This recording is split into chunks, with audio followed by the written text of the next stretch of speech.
Hey everyone, welcome back to our channel How to Tutorials. If you're trying to open the Google Play Store and keep getting the error message something went wrong, don't worry, you're not alone. In this video, I will show you step by step how to fix it and get your Play Store working again. First, check your internet connection.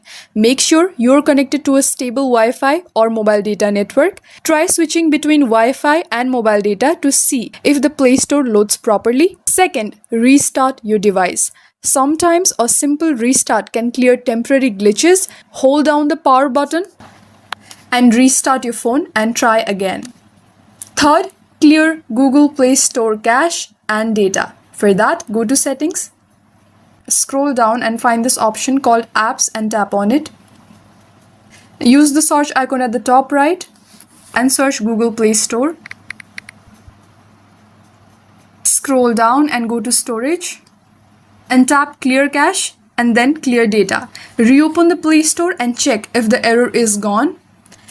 Fourth step is to update or reinstall Google Play Store. You can also update Google Play services as outdated versions can cause errors. And finally, fifth step, remove and re-add Google account. Remove your Google account, restart your phone and add your Google account back. And that's it. These simple steps should fix the something went wrong error on your Google Play Store. If this video helped you, don't forget to like, share and subscribe for more tech tips. Thank you for watching and I'll see you in the next one.